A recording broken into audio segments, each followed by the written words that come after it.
বরাবর গতির সমীকরণ।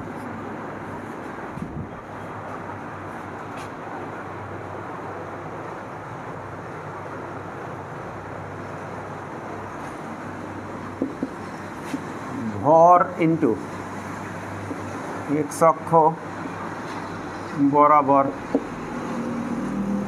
ত্বরণ। আগে বইয়ে লেখছে, আগে এম এ আগে লেখছে F equal to M A, কিন্তু M A equal to F এই আকারে লেখছে বইয়ে, এই জন্য আমি এভাবে লিখলাম ইকুয়াল টু এক্স অক্ষ বরাবর লব্ধি বল।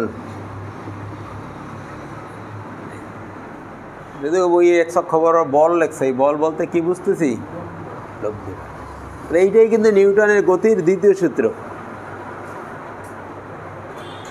এক্স অক্ষ বরাবর গতির সমীকরণ।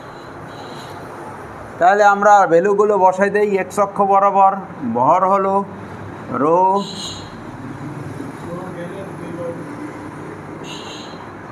ইন্টু এক্স অক্ষ বরাবর ত্বরণ হলো ডিউ বাই ডিটি, বেগের ডেরিভেটিভ। আর এক্স অক্ষ বরাবর লব্ধি বল হলো P delta Y delta Z plus rho delta X delta Y delta Z into X minus P delta Y delta Z plus delta X delta Y delta Z del P by del X. দেখো এতক্ষণ যা বুঝাইছি তার সূত্রটা এই, F equal to M A.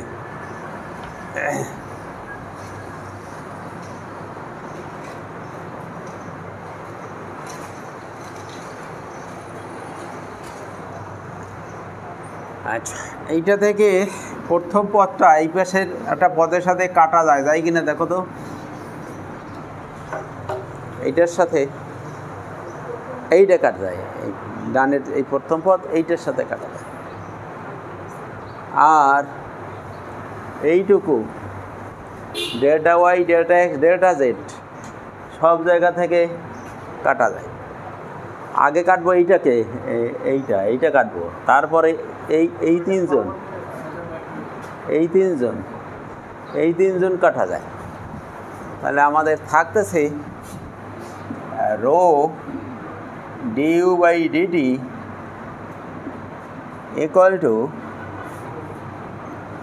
Rho X minus del P by del x.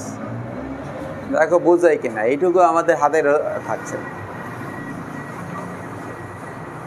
রোটাকে ভাগ দিয়ে দিয়ে এইভাবে আমরা d u by d t equal two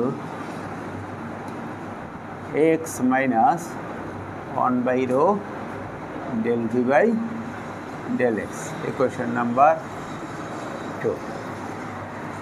এইটাই হলো এক্স অক্ষ বরাবর গতির সমীকরণ। D u by d t equal to X minus 1 by rho del P by del X. এখন যদি আমরা ওই দুই পৃষ্ঠ বাদ দিয়া এই যে বড় পৃষ্ঠটা আর এই বড় পৃষ্ঠটা এই দুইটা নিয়ে কাজ করি, তাহলে ওয়াই অক্ষ বরাবর গতির সমীকরণ আসবে না? এই দুটো ওয়াই অক্ষের সমান্তরাল আছে না? আর যদি এই পৃষ্ঠ আর এই টপ এই দুইটা নিয়ে কাজ করি, তাহলে জেড অক্ষ বরাবর গতির সমীকরণ আসবে। সেইগুলো আর ক্যালকুলেশন করা লাগবে না, অনুরূপভাবে আমরা পাবো। এই সমীকরণ দেখে সেইগুলোর বিষয়টা আসবে। দেখে এক্স অক্ষ বরাবর গতির সমীকরণ ইউ, এক্স অক্ষ বরাবর বেগের অংশ কাটছে, তাহলে ওই অক্ষের জন্য ওই ভি আসবে এইখানে। এইখানে এক্স অক্ষ বরাবর বহির্বলে অংশ কাটছে ক্যাপিটাল এক্স, ওই অক্ষের জন্য এই ক্যাপিটাল ওয়াই আসবে। আর এইখানে rho del P by del x আসছে, rho del P by del y আসবে। আর জেড অক্ষর সমীকরণে শুধু ওই জেডের বিষয় আসবে। তাহলে আমরা বাকি দুইটা সমীকরণ এই জায়গা থেকে আমরা লিখতে পারব। অনুরূপভাবে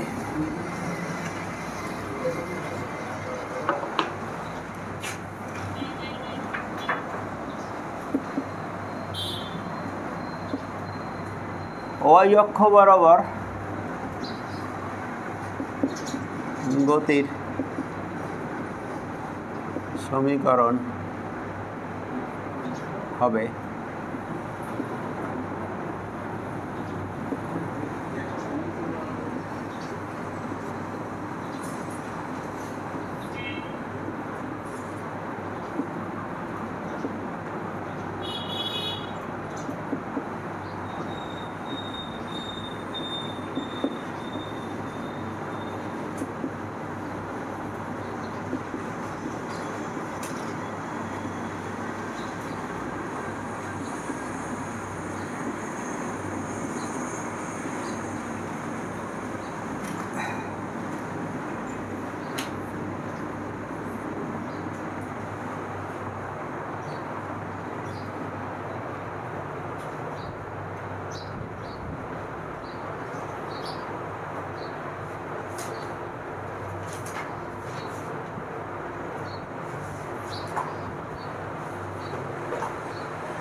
প্রথম চ্যাপ্টারে আমরা একটা প্রমাণ করছিলাম এই যে ডি বাই ডিটি এই অপারেটরটার সাথে ডেলের সম্পর্ক ছিল, মনে পড়ে কিছু এই সূত্রটি?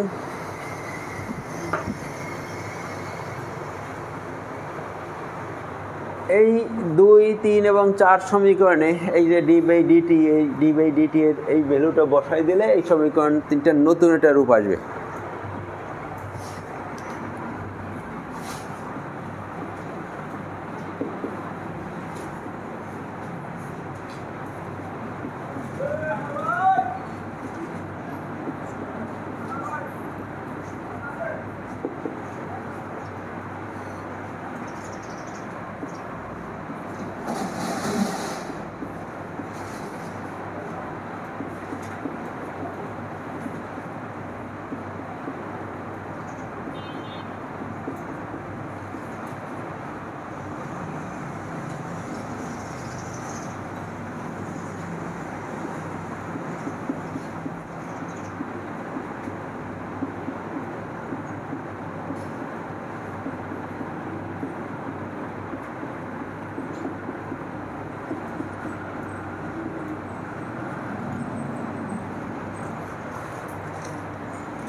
এই তিনটে সমীকরণের নাম দিলাম আমরা 5।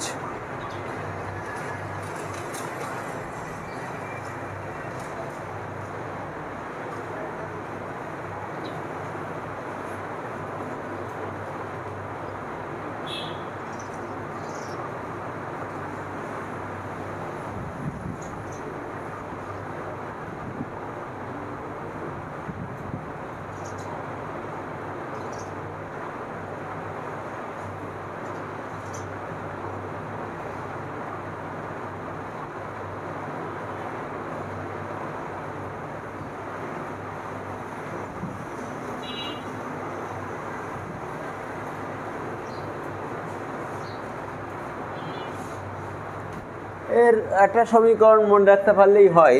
দেখো যে এটা সব এখানে ইউ, এইটা এখানে সব ভি, সব ডব্লিউ, এখানে X Y Z, X Y Z, একটা খালি সমীকরণ। এই যে 5 নম্বর সমীকরণ, এই 5 নম্বর সমীকরণটাকে বলা হয় কার্তেশীয় স্থানাঙ্কে অয়েলারের গতির সমীকরণ। নিজেদের লেখো ইহাকে 9 নংকে, ইহাকে না লেখে লেখো 9 তো না, 5 নংকে কার্তেশীয় স্থানাঙ্কে অয়েলারের গতির সমীকরণ বলা হয়। 5 নংকে কার্তেশীয় স্থানাঙ্কে অয়েলারের গতির সমীকরণ বলা হয়।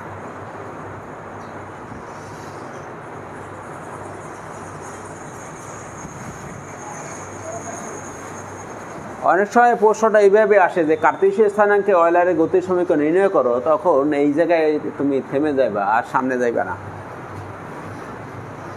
কিন্তু আমাদের অয়েলারের গতির সমীকরণটা ওখানে ভেক্টর ফর্মে রাখা হয় এবং এই ফর্ম বের করা হয়।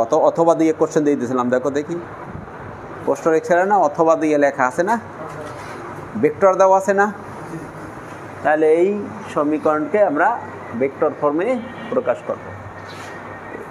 এইটুকু অতিরিক্ত, এইটুকু না হইলেও চলে, এইটুকু শুধু তখনই লাগে যখন কার্তেশীয় স্থানাঙ্কে গতির সমীকরণ বের করতে বলে, তখন। না হয় এইটুকুর কোনো প্রয়োজন নাই। এইটুকু হলো শুধু এই স্পেশাল প্রশ্নের জন্য।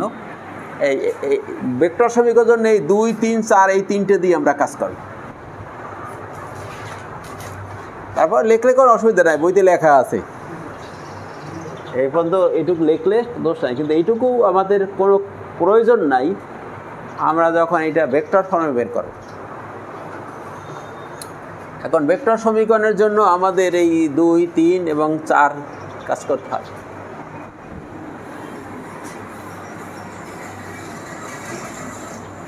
ভেক্টর সমীকরণে ক্যাপিটাল এফ আর কিউ আনতে হবে, আর এটা ন্যাবলা আনতে হবে।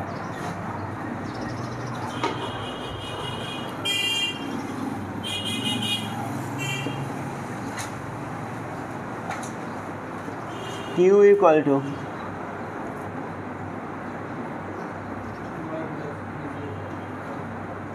এই হলো বেগের ভেক্টর ফর্ম, কিউ বেগটা হলো এই।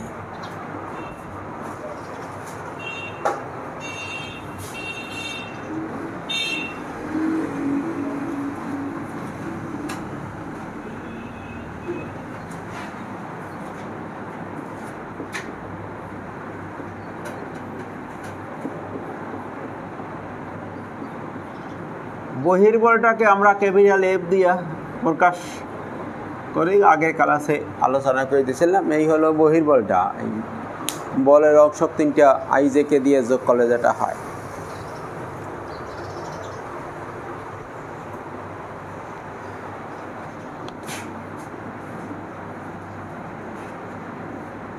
নেবলা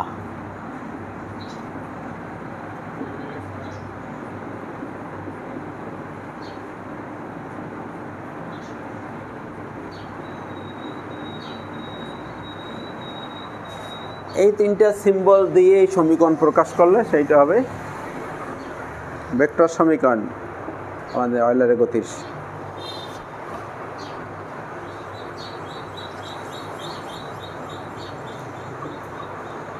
এখন এই ঘটনা তৈরি করতে গেলে ইউআই ভিজে ডব্লিউকে বা এক্স আই ওয়াই জে যোগ জেডকে তৈরি করতে গেলে যে কাজটা করতে হবে, 2 নং সমীকরণকে একটা আই দিয়ে গুণ দেবো, 3 নংকে জে দিয়ে গুণ দেবো, 4 নংকে কে দিয়ে গুণ দিয়ে যোগ দিয়ে দিলেই রেজাল্ট।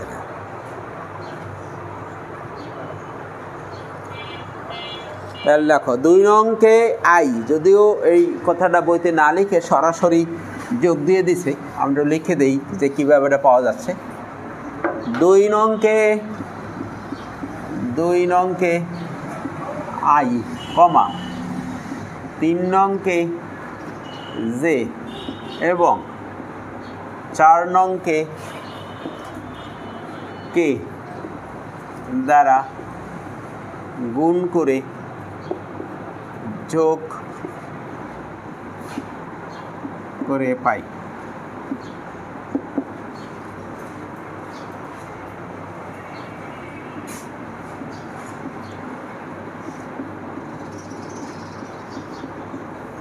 ও বাম পাশ থেকে ডি বাই ডিটি কমন আকারে লিখেছি, এ পাশে এক্স আই যোগ ওয়াই জে যোগ জেড কে 1/ρ যদি কমন নেই, del P by del x i যোগ del P by del y j del P by del z কে।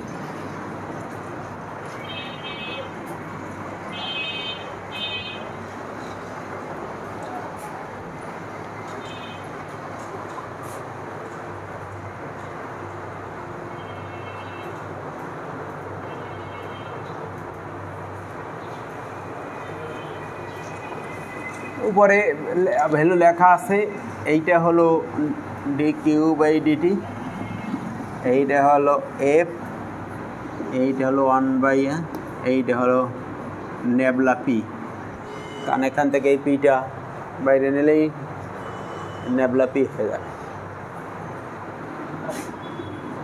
ইহাকে ভেক্টর আকারে অয়েলারের সমীকরণ বলা হয়।